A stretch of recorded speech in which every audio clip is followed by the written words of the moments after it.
Thanks very much. Good afternoon, everybody. There may be trouble ahead.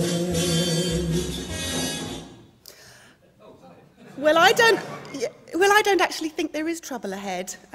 What we've got to do is face the music and dance. We've had the trouble because we know what we're facing with the CSR announcements. And I want to talk you through what we're doing in London. But I do want to use the analogy of this dance, which was a Fred Astaire and Ginger Rogers dance, because what that was a huge complementary partnership, and I think that's what we're heading to achieve. But also a whole lot of trust between them. After all, you do sort of get thrown up in the air and you have to rely on being caught again. And also entertaining the audience. And when I say the audience, I'm talking about the users of the network, the shareholders, the politicians. Now, anyone who knows me knows I'm more of a sort of pogo girl than a dance like that girl. But nevertheless, I'd like you to keep this analogy going through this, because I think it'll help you think, similarly to Val with the marriage idea, about what we're aiming to achieve here. So, let me set the scene. This is London, and it's 33 borough highway authorities. It's 14,000 some kilometres of road, and a number of contractors working in London doing various different aspects of highways maintenance. Some total service, some separate street lighting. So, for example, one borough may have 4 contractors here, another borough over here may have 3 contractors, you get the picture. And when you look across the whole of London, and that's just London boroughs, you're talking about something like 9,900 contracts across London. And then we've got the strategic road network in London, which I'm responsible for, and we have contracts maintaining the strategic road network. There are 3 of those, North, Central and South. And so you've got a total of 102-ish contracts across the whole of London. Now that may seem good in many ways. There's opportunities for many organisations, SMEs, to take part. London certainly doesn't have all its eggs in one basket in any way. But perhaps we could just look at this from a slightly different perspective, and perhaps from a user's perspective, a road user's perspective. He's a model cyclist, he's stopped at the lights. And what's he seeing?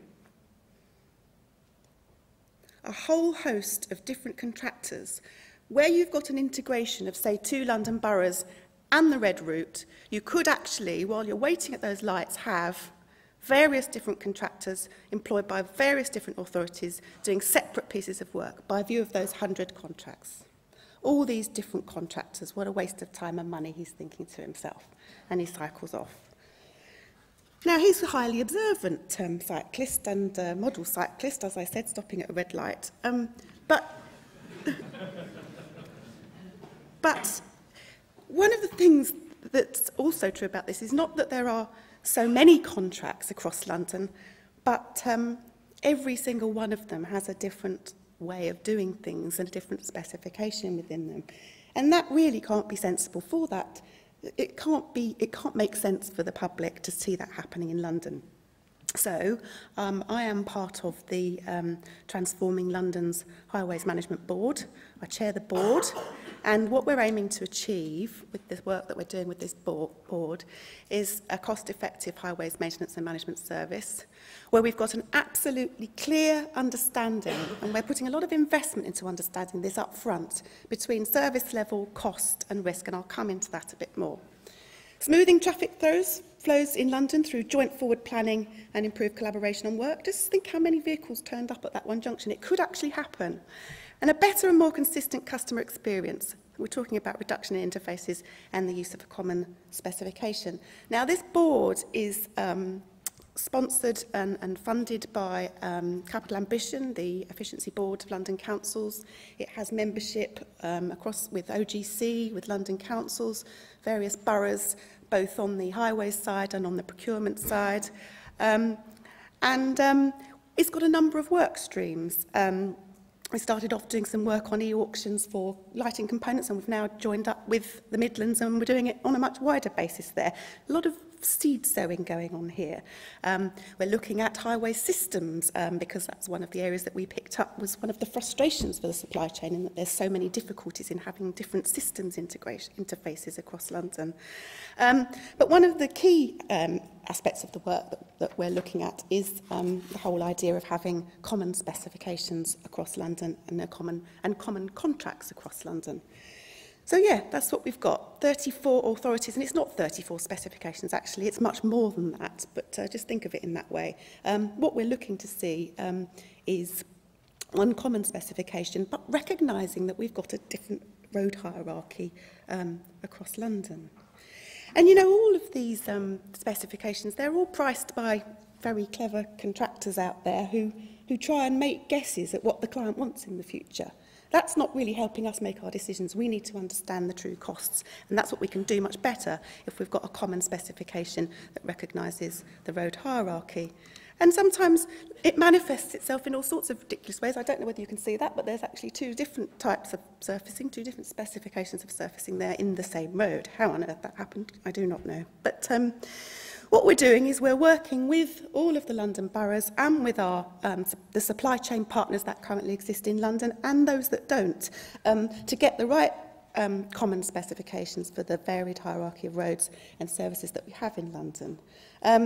And our supply chain partners do tell us that it is probably one of the single most inefficient contributing factors, that we all want to have our own specifications. And why do we want to do that? I mean, it's one of the barriers we have to break. It's the is it the not invented here syndrome? Is it because we're special? Is it because we've always done it that way and we're comfortable with it? I don't know, but I think Val gave you a lot of examples of how there's quite a lot of barriers to overcome on the client side to influence change in this area.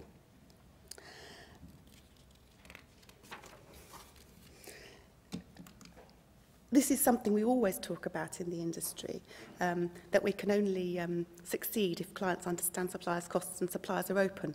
The trust bit is important, but I can imagine this dialogue taking place in your world sometimes. You know, the price is far too cheap, we'll be making a loss because something didn't go quite right in the schedule of rate pricing maybe, or if we told the client what it actually cost, he would never buy it. Well, that's a bit unfair on us, actually, as clients, isn't it? Because I think we've got to start from being honest in the first place and let us work out with you what the best decision is there. And don't assume that if we understood the true cost, that we would never buy it. So I guess part of this is the communication and the negotiation and the trying things out to get it right. These are what we think some of the main benefits, the sort of specific benefits will be if we have these common specifications across London. A reduced palette of materials ultimately. Reduced stock holding. Think of all the different stocks of kit you have to have across London in various depots across London. Reduced tender costs. Think of the amount of effort we all put into tending these hundreds of contracts that exist, both sides of us. Reduced number of depots across London, empty mile running. And a reduced number of vehicles. I just looked at this the other day. I was thinking, you know, what can we contribute as well to the climate change aspects of things? And we did a little bit of a fag packet exercise about the London-wide maintenance fleet, and we reckon it's about 1,500 at the moment. Well, if you take something like these numbers here, 35 vehicles on a borough contract, 100 vehicles on our contract, that's 1,500 vehicles any one time potentially.